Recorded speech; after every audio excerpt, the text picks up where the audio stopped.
Alors nous sommes arrivés d'Av Kaftet de Shabbat, Kaftet pour le Shabbat 10 Nissan, donc Shabbat Agadol. Nous sommes arrivés à la 9e ligne, donc 2 points. Amar Rav Yehuda, Amar Rav. Il dit Rav Yehuda au nom de Rav. Masikin bechelim ve'en masikin beshevre kelim devre Rabbi Yehuda ve Rabbi Shimon matir. Il ramène ici première mahlok et divergence entre Rabbi Yehuda et Rabbi Shimon. Rabbi Yehuda il dit on a le droit de utiliser des ustensiles comme combustible le jour de Yom Tov. Si on veut allumer un four, on met là-bas une chaise pour brûler ou autre chose. Par contre, on n'a pas le droit d'utiliser un shever keli, c'est-à-dire donc une chaise brisée qui s'est brisée le jour de Yom Tov. Vu que ça s'appelle noulad, donc on a vu c'est mouxé, donc on n'a pas le droit de l'utiliser pour aller allumer avec le feu, selon Rabbi Yehuda, mais Rabbi Shimon m'attire. Deuxième divergence, Rabbi Yehuda, Rabbi Shimon, Masekin bitmarin. On a le droit donc de jeter dans le four, par exemple, en tant que combustible, des dattes sèches. Mais achalan, si maintenant il a mangé les dattes, et il reste les noyaux. Voilà la divergence deuxième. Donc, selon Rabbi Yehuda, on n'a pas le droit d'utiliser les noyaux des dattes qu'on a mangées à Yom Tov, donc, parce que là aussi c'est pareil, c'est nolad, c'est mouxé. Hier, elles n'étaient pas ici, maintenant, elles deviennent une partie de la date, donc c'est comme nolad. Et Rabbi Shimon, il dit moutar. Troisième divergence. On a le droit de mettre des noix dans le four en tant que combustible. Par contre, à Halan, si on a mangé les noix donc, on ne peut pas utiliser. On n'a pas le droit d'utiliser l'écorce des noix en tant que combustible dans le four selon Rabbi Yehuda. Et Rabbi Shimon, il permet. On a donc 3 divergences, Rabbi Yehuda, Rabbi Shimon. Et c'est ce que l'Agma a dit, on a besoin de ces 3. Pourquoi? Parce que si on nous a appris que la première seulement avec les kelim, par exemple une chaise entière on a le droit, et des débris de chaise, on n'a pas le droit, selon Rabbi Yehuda, Rabbi Shimon, il dit oui on a le droit. Si on avait dit que cette mahlok seulement, on aurait dit, c'est là-bas où Rabbi Yehuda a dit effectivement que c'est assour. Pourquoi? Parce que à l'origine c'était une chaise, maintenant c'est quelque chose de nouveau, c'est maintenant le dos d'une chaise ou les pieds en bois d'une chaise ou autre chose, donc c'est chevet kili, c'est un kili brisé, et donc ça s'appelle nolad, et c'est pour ça que c'est assour dans ce cas-là selon Rabbi Yehuda. Aval Temarim, si on n'a pas enseigné le cas des dates, j'aurais dit si on n'a pas dit, on n'a pas enseigné qu'il y a la deuxième divergence, j'aurais dit que Rabbi Yehuda pour les dates, il serait d'accord puisque les noyaux, c'était noyaux avant et c'est noyaux maintenant, il n'y a rien qui change, donc peut-être que Rabbi Yehuda serait d'accord. Et bien c'est pour ça qu'on a enseigné la deuxième mahlok pour dire que non, même dans ce cas-là, Rabbi Yehuda il n'est pas d'accord. Maintenant, et si on nous a enseigné les 2 cas, donc le cas des noyaux, des dates, que Rabbi Yehuda n'est pas d'accord, j'aurais dit, c'est vrai, au début les noyaux ils étaient cachés dans la date, et maintenant ils sont dévoilés. C'est pour ça que c'est nolad, et que Rabbi Yehuda dit, c'est assour. Aval, mais que les pégosin, l'écorce des noix, des merkala merlot et chata merlot, au début ils étaient visibles, et maintenant aussi ils sont visibles, donc dans les deux cas ils sont visibles. J'aurais dit, Emma, Chapet ami, que Rabbi Yehuda, il serait d'accord qu'on a le droit de faire. C'est pour ça on a enseigné que là aussi, Rabbi Yehuda, il n'est pas d'accord, parce que c'est nolad quand même. Et l'Agmara dit, ce qui vient de dire maintenant Rabbi Yehuda, on aura ces 3 divergences entre Rabbi Yehuda et Rabbi Shimon, là où Befirouch Etmar. Il n'a pas dit ça clairement, Rav, et là, mais qu'il a là Etmar. On a déduit ça à partir d'un événement, mais ce n'est pas Rav qui a dit clairement cet enseignement. Comment? Il dit, Rav, Achal temre, Veshada kashata libuchia. On a dit, Rav, il a mangé des dattes, c'était en semaine, et il a jeté les noyaux. Il y avait là-bas Bouria, c'est-à-dire ce qu'on appelle comme une petite cuisinière, quoi. À l'époque, il faisait un trou dans le sol, il mettait là-bas des braises et on rentrait la casserole. C'est la kira de l'époque. Il a lancé là-bas pour que ça brûle comme le feu. enfin comme combustible. Et quand Rav a fait comme ça, Amal et Rabbi Hiya, il lui a dit, Bad Pahate, donc mon fils de grand, qu'un haram que tu es, Kenado Beyom Tov Asur. Si tu avais fait ça un jour de Yom Tov, ça aurait été interdit. Et donc à travers cette histoire, on a compris que Rav, il a interdit donc de jeter les noyaux dans le four le jour de Yom Tov. Seulement l'Agma a dit, est-ce que finalement Rav, il a accepté cette remarque de Rabbi Hiya, il est d'accord avec lui ou non? Tashema, l'Agma va essayer de répondre. Quand Rav il est allé donc après à Bavel, il est devenu là-bas le Rish Galuta, le grand Rav de Babel. Achal Tamre, c'était un jour de fête. Il a mangé des dattes. Beshada Kashata le Hayuta. Il a lancé les noyaux des dattes aux animaux. Il y avait des animaux là-bas. Alors là, a dit, donc tu vois bien que Maïla Be'al-Fatsayata Vela Kebla. Tu vois bien que les noyaux, ils sont donc Fatsayata, c'est des noyaux de dattes. La Gemara elle fait une différence entre deux types de dattes. Fatsayata, c'est des dattes qui sont très mûres. Et la chair de la date complètement elle s'enlève. Dans le noyau, il n'y a que le noyau pur. Et donc si Rav il s'est permis de lancer le jour de Yom Tov cette date, il l'a jetée avec la main, ça veut dire qu'elle n'est pas mouxée. Donc il n'a pas accepté la remarque de Rabbi Hiya. Alors elle m'a dit non, là, peut-être que non. Là-bas, Be'admiyata, il lui a mayo. On m'a dit peut-être que là-bas, Rav, pourquoi il a jeté les noyaux? Parce que dans le noyau, il y avait encore un peu de date collée. Des fois, il y a des dates comme ça, où la date, elle est collée un petit peu avec le noyau. Comme la date, elle est collée au noyau, il y a donc la chair de la date. Donc, c'est pas mouxé, ça. Donc, on peut lancer le noyau avec la date dessus. Donc, peut-être que c'est pas ça. Et donc, il aura accepté la remarque d'Rabbi Hiya. Donc, c'est pas une preuve. Amalé Rav Shmuel Bar Hanan et Rav Yosef. Rav Shmuel, il a dit à Rav Yosef, il lui a dit, les Rabbi Yehuda, d'Amal Masikin Bechilim Ve'in Masikin Beshevre Kelim. Quand Rabbi Yehuda, il a dit, on a le droit de donc allumer les nérotes Yom Tov Bekelim avec des ustensiles, mais pas Beshevre Kelim, donc pas des Kelim qui se sont cassés le jour de Yom Tov, parce que c'est mouxé comme on a vu tout à l'heure. Il dit, Kivan de Adlik Mehu Porta. Haba les Shevre Kelim Ramé Apir, mais cela Ramé Apir. Il dit, imaginons que lui, il met une chaise dans le four. Il met une chaise entière dans le four le jour de Yom Tov parce qu'il va avoir du feu, admettons. Mais quand la chaise, elle est dans le feu, après, elle va se casser. Et lui, il va tourner comme ça avec une tige, je ne sais pas ce que c'est. Il va tourner le bois pour les déplacer pour faire du bon feu. Et donc, il est en train de déplacer un mouxé, puisque à l'intérieur même du four, elle devient un Shevet Keli.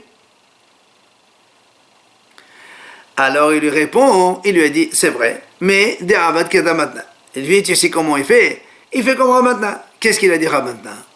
Il a dit Ramatna au nom de Rav. Il dit Ramatna, quand des fois il y a des branches d'un arbre qui tombent carrément dans le four à l'intérieur du four, le jour de Yom Tov. Or ces branches-là sont mouxées. Comment il fait pour pouvoir donc faire un feu dans son four s'il en a besoin? Il ramène d'autres bois que lui-même il a réservé avant pour Yom Tov. Et ça fait qu'il y a majorité de bois permis.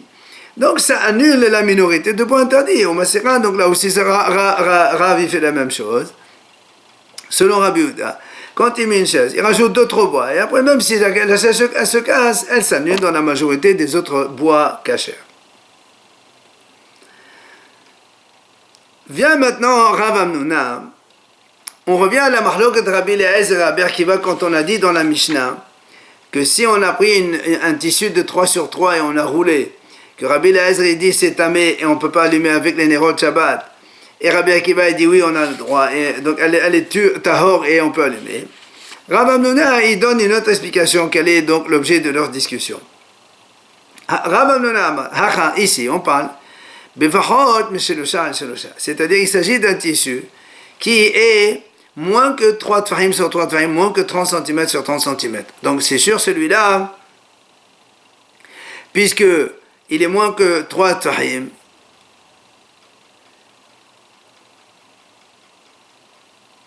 donc, parce que si c'était 3 tfahim, c'est un tissu qui est quand même assez important, parce qu'une serviette de 30 sur 30 cm, c'est important, mais là on paraît qu'on est moins.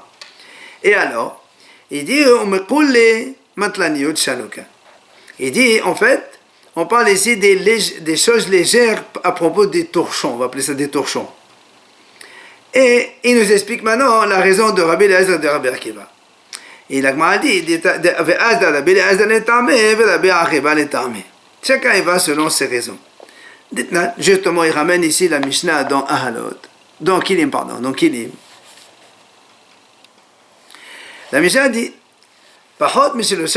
si quelqu'un il a un morceau de tissu, donc un torchon, on va dire, moins de 30 cm sur 30 cm, chez Etrino qu'on a réservé les frokbot amelhatz, soit pour boucher un orifice dans la baignoire, ou bien pour tenir avec la casserole et la renverser quand elle est chaude, donc tenir avec ça, ou bien essuyer avec la meule.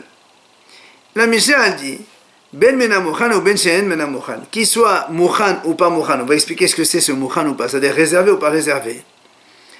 Tamé, Rabbi Eliezer dit, ils sont tamés, ils prennent l'impureté, ces torchons-là. Rabbi Yoshua dit non, ben menamochan ou ben she'en menamochan tahor. Rabbi Yoshua dit non, pas du tout. Qu'ils soient réservés ou pas réservés, ils sont tahor, ils ne prennent pas l'impureté. Enfin, Rabbi Akiva, Rabbi Akiva dit, ça dépend. S'il est réservé, il prend l'impureté. S'il n'est pas réservé, il est tahor. Maintenant, on va expliquer la raison de chacun. Il dit, au nom de Rabbi Yohanan, il dit, tout le monde est d'accord. Si quelqu'un il a un torchon qui fait 20 sur 20 cm par exemple, donc toujours moins de 30 sur 30, il l'a jeté à la poubelle avant Yom Tov ou avant Shabbat.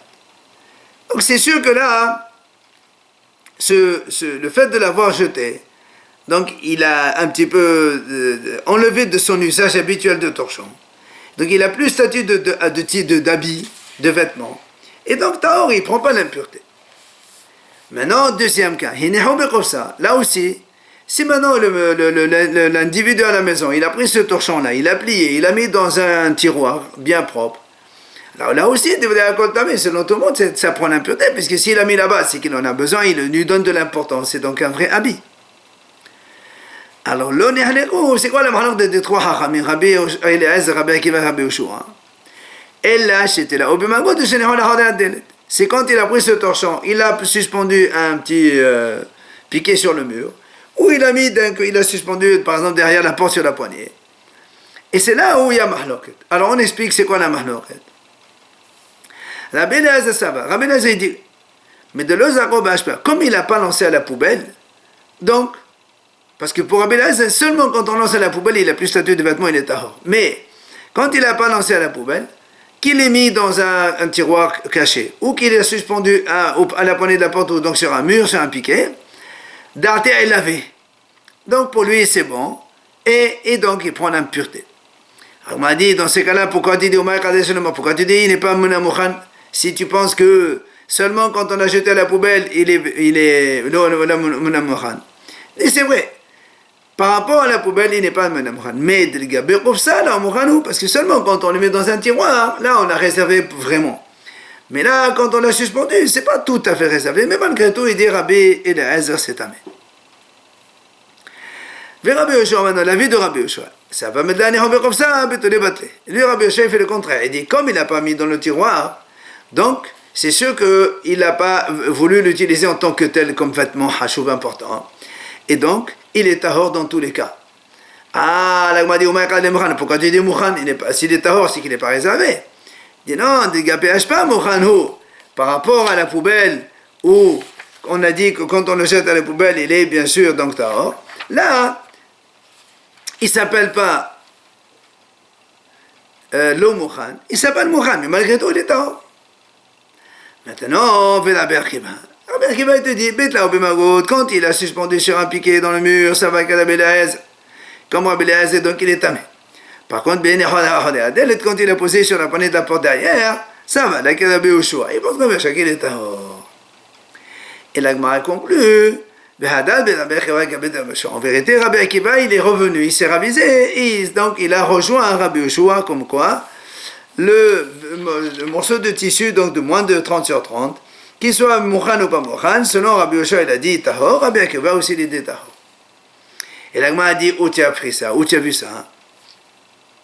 Mimai, Amarava, Rava a dit, parce qu'on a vu, dans la Mishnah, marqué Medechatan et Pitilat Beret. On a dit la mèche du vêtement.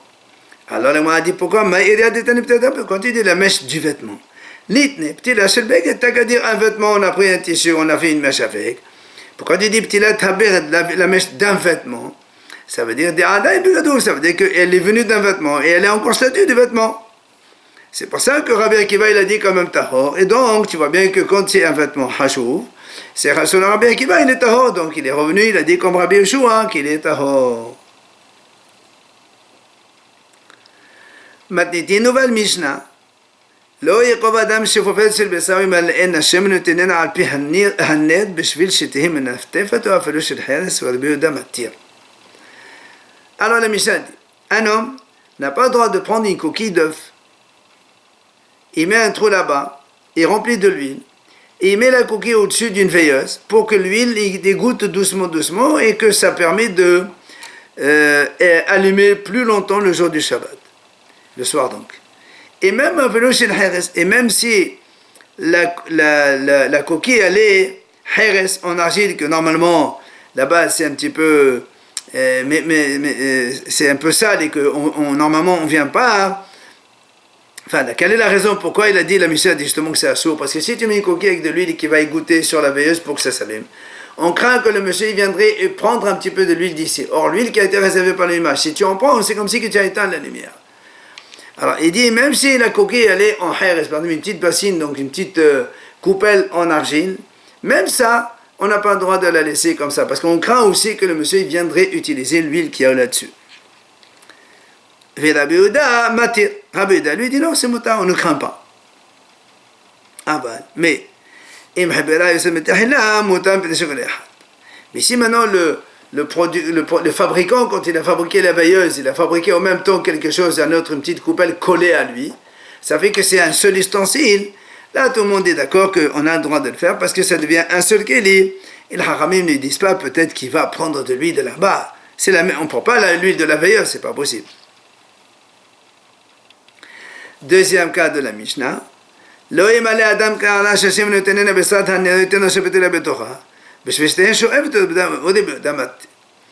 Mishnah donne le deuxième cas. Si on a une veilleuse ici, tu n'as pas le droit de mettre une petite bassine à côté. Et la mèche de la veilleuse, tu la fais sortir et tu la fais rentrer dans l'autre bassine. Comme ça, elle absorbe l'huile. Et tant qu'elle absorbe l'huile, elle peut s'éclairer. Donc ça va durer encore longtemps. La Mishnah dit, on n'a pas le droit de faire ça. Et Rabbi Yehuda, il est matière lui aussi. Rabbi Yehuda, il dit, c'est mota. La même chose que tout à l'heure. Que quand on dit pourquoi on n'a pas le droit. Parce que, et on risque de venir donc puiser dans la bassine dans laquelle il y a de l'huile. On risque de prendre de cette huile-là et c'est assaut. Alors justement, la Mara dit, pourquoi on a besoin des deux cas? C'est la même chose. Pourquoi tu parles de la coquille de l'œuf, ou même de la coupelle d'argile, et même de la bassine à côté? C'est la même chose. La Mara dit non. Si on t'a appris que le cas de la coquille de l'œuf, là, Hachamim dirait que c'est assourd. Pourquoi? Parce que comme la coquille de l'œuf c'est propre, donc effectivement on viendrait à puiser de l'huile qu'il y a dans cela et c'est assourd. Mais si la coupelle elle était en argile et que l'argile c'est dégoûtant, c'est sale, on ne viendrait pas à puiser de l'huile. Peut-être que Haramim serait d'accord avec Rabbi Yehuda que c'est moutar. Ema, modolé Rabbi Yehuda. C'est pour ça qu'on a été obligé de dire que même dans l'argile, Haramim disent non. Oui, si on nous aurait enseigné que le cas de l'argile, de la coupelle en argile, alors j'aurais dit, Rabbi Yehuda dit c'est moutar justement parce que c'est dégoûtant, on ne viendrait pas à venir utiliser de l'huile, à puiser de l'huile de là-bas. Aval bihahi, mais si c'est la coquille, et ma modèle Holaban, j'aurais dit que, étant donné que la coquille c'est propre et les gens viendraient à puiser de l'huile de cette coquille, peut-être que Rabbi Yehuda, il serait d'accord avec la Haramim que c'est assaut. Donc c'est pour ça qu'on t'a dit non, même dans l'œuf et même dans l'argile. Maintenant, ici on nous a enseigné le cas des deux, c'est-à-dire l'œuf, la coquille de l'œuf et la coupelle en argile, et on n'aurait pas enseigné le cas de la bassine à côté. J'aurais dit, là, Rabbi Yehuda dit que c'est motar mishum de la mifsar, puisqu'ils sont collés à la veilleuse. C'est pour ça qu'on a peur. C'est pour ça qu'il ne risque pas de confondre et de puiser, puisqu'il y a la veilleuse, elle est collée à lui. Et donc c'est la veilleuse de Shabbat, on n'a pas le droit de prendre de l'huile de là-bas. Mais la bassine qui est à côté, elle n'est pas collée. Et j'aurais dit peut-être que Rabbi Yehuda serait d'accord avec le Hacham et modèle de la banane, comme quoi c'est assaut, parce que justement il viendrait à puiser de l'huile dans cette bassine. Et si on nous enseigne le cas de la bassine à côté seulement, j'aurais dit effectivement dans la bassine, Haramim ils disent oui, comme elle est à côté, il risque de venir puiser. Mais dans les deux autres cas où la coupelle en argile et la coquille de l'œuf ils sont collés au-dessus de la veilleuse, et ma modèle de Rabbi Yehuda, j'aurais dit, il serait d'accord avec Rabbi Yehuda que c'est moutard parce on ne craint pas que le monsieur viendrait à puiser. C'est pour ça qu'on a besoin d'enseigner les trois divergences dans cette Mishnah. Après on a dit dans la Mishnah, si maintenant le fabricant il a collé la coupelle en argile avec la veilleuse en même temps, il a fait un seul ustensile, alors là tout le monde dit que c'est moutard. Tana, on ramène une braïta qui dit que si le monsieur lui-même il a collé la coupelle avec le nerf, avec de la chaux ou bien de l'argile ou autre chose, alors c'est moutard. Alors il m'a dit comment? Nous on a dit dans la Mishnah, c'est le producteur, le fabricant qui a fait ça, pas l'individu.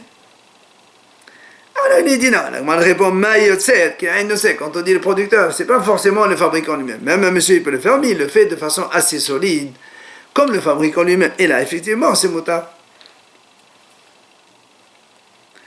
Tania la braïta enseigne. Amar Rabbi Yehuda, il dit comme ça. Pas mahat shabbatinu ba'aliyat bet nitza belod. Une fois on a fait Shabbat dans l'étage de Bet Nitza à Lod. Et on nous a amené effectivement une coquille d'œuf. On l'a rempli avec de l'huile. Et on a fait un trou. Et on l'a posé au-dessus de la veilleuse. Et il y avait là-bas Rabbi Tarfon et tous les sages. Et personne ne nous a rien dit. Ça veut dire que c'est moutard. Amrolo, Chachamim nous dit non. Mais là-bas c'est pas une preuve. Pourquoi? Il dit parce que la famille de ces gens-là, c'était des gens tzadikim, ils sont sérieux, ils font attention de ne pas puiser, prendre de l'huile de là-bas. Avin Sipora, l'Agmal raconte autre chose. Gadal Safsala Bi'alita Dishishan, l'Elam de Besam Nazar. Avin Sipora, il a traîné un banc dans l'étage qui était avec un sol en marbre, à côté de Rabbi Ishaq ben al-Azhar. Il a vu Rabbi Ishaq ben al-Azhar. Amal, il lui a dit, si je me tais, je dis rien. Comme ils se sont tués les Hachamim à côté de Rabbi Yehuda qui a fait tout à l'heure donc la coquille de l'œuf et de l'huile, etc. Les gens, ils vont faire n'importe quoi, il va y avoir une discussion qui va sortir de ça. Pourquoi? Pourtant c'est du marbre, quel est le problème? Il dit non. C'est là à l'état du Shishat ou à l'état des Alma. C'est parce que Hachamim ils ont décrété. Aujourd'hui tu vas traîner le banc sur du marbre, évidemment ça ne fera rien du tout. Demain il y aura un sol avec de la terre, et quand tu vas traîner le banc, ça va faire des sillons. Et donc lui il pense que c'est un saut.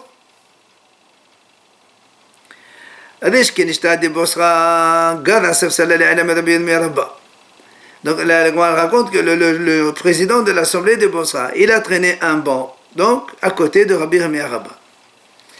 Amal, il lui a dit Rabbi Ramia, Keman, pourquoi tu as fait ça? Parce que tu penses comme Rabbi Shimon, nous on a dit que Rabbi Shimon a dit on a le droit de traîner un banc dans la mesure où il n'a pas l'intention de faire des sillons. Alors il dit toi tu penses comme Rabbi Shimon? Il dit mais c'est pas comme ça. Pourquoi? Et moi, Rabbi Shimon a dit qu'on fait ça avec des grands objets, des grands meubles que on ne peut pas les porter. Dit la Efshad. Mais ça, tu as pris un petit banc, tu peux très bien le soulever, tu n'as pas le droit de le traîner. Et cet avis de Rabbi Irmia, il est contre celui d'Ola. Parce que Ola, il a dit justement le contraire. Ola, il a dit que la mahloket, elle est dans les petits meubles. Mais Bigdolim, tout le monde est d'accord que c'est moutard quand ils sont grands. Alors là, m'a dit, mais tu as vu l'objet. Il dit, pourtant, nous on a vu. La Braïta a dit, Rabbi Shimon Omer Godel Adam Meta, qui c'est Yusuf Salou. Là, de suite qu'on a ce hadith.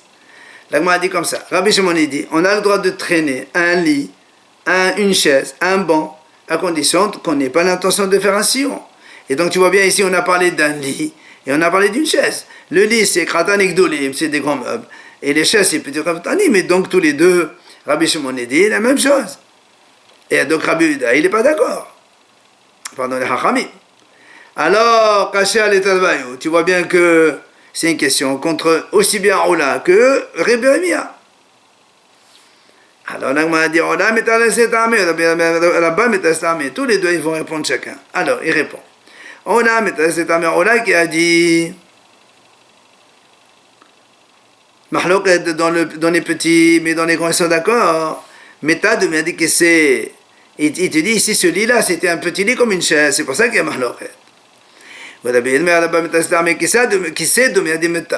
te dit contraire. La chaise était tellement grande comme un lit, c'était des gdolis. Alors, Métiv Rabba, il objecte. Il dit Rabba, nous on a vu. La Mishnah dit il y a les gens qui vendaient avant des tissus. Des fois, il y avait des tissus qui sont faits en charatnez, qu'ils aillent, mélange laine et lin. Or, on n'a pas le droit de les porter pour s'habiller. Mais, la Mishnah dit, ils peuvent les mettre sur leurs épaules pour aller les vendre. Et à condition qu'ils n'aient pas l'intention qu'en été, ils les mettent pour se protéger contre le soleil. Et en hiver, c'est pour se protéger contre la pluie. Ça, dans ces cas-là, c'est à ceux de profiter. Mais, ceux qui sont chassidim, les pieux, ils les mettent dans un bâton, ils les suspendent dans un bâton, ils ne les mettent pas sur leurs épaules. Parce que c'est charatnez. Alors, là, on m'a dit,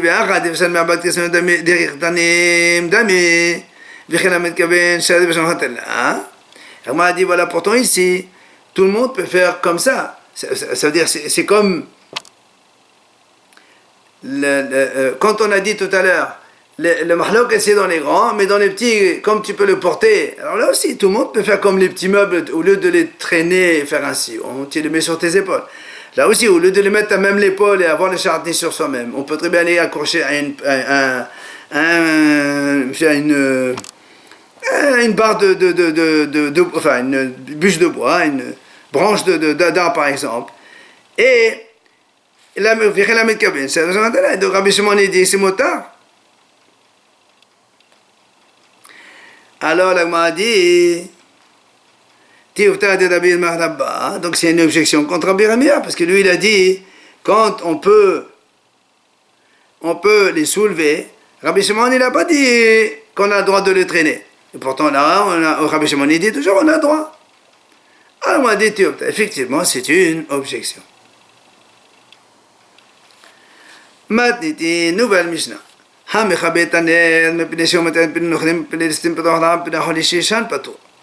Mishnah dit, c'est un homme, il éteint une veilleuse Shabbat.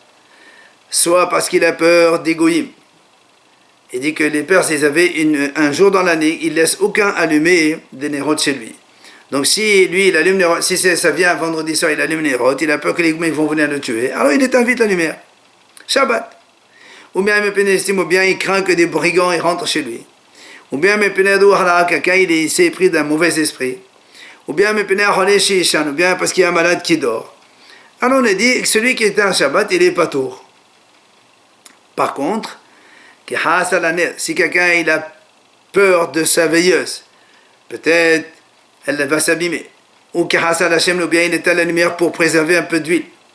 Ou bien il veut préserver la mèche. Ah, là ici c'est sûr que c'est hayab. Maintenant, Rabbi Yossé, Rabbi Yossé lui dit non. Donc, même quand il a peur pour l'huile ou pour la veilleuse, c'est pas tout. Et que pour la mèche, quand il éteint la mèche, et qu'il a envie de garder donc la mèche, il est hayab selon Rabbi Yossé. Pourquoi? Parce qu'en éteignant, la mèche devient plus facilement inflammable. Mais quand on va la rallumer, elle sera plus facile à allumer, et donc ça c'est à source, selon Rabbi Yossé. Alors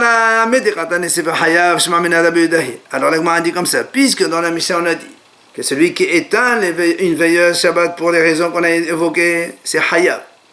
Or, quand on éteint la lumière, on fait un travail, chez notre je n'ai pas besoin, puisque je n'utilise pas l'action d'éteindre. Or, qui c'est qui a dit Hayab? C'est Rabbi Yehuda qui dit que il est Hayab, et on fait un travail qui n'est pas besoin de lui, même ça il est Hayab. Alors dans ce cas-là, on a dit, dans la Récha qu'on a dit Patour, donc quelqu'un en parle. Et bien, si le malade il a un danger, alors dans ce cas-là, Moutar me peine. Pourquoi tu dis Patour? Il faut dire Moutar complètement. Maintenant, si c'est un malade qui n'a pas de sakana, pourquoi tu dis Patour? Hayaf Hatat me peine, puisque selon Rabbi Yehuda, il est Hayaf. Alors l'Agman répond, en vérité on parle d'un qu'il y a un danger, donc en vérité c'est vrai, on aurait dû dire Moutar. Mais seulement, comme dans la Seva on allait dire Hayab, dans les cas où Hassan Aner, dans la Shem, etc. On a dit dans la Récha c'est Patour, mais effectivement c'est Patour et c'est Moutar aussi. Maintenant l'Agman a dit, pourtant, voilà, donc dans Rabbi Shah, dans sa braïta, il a dit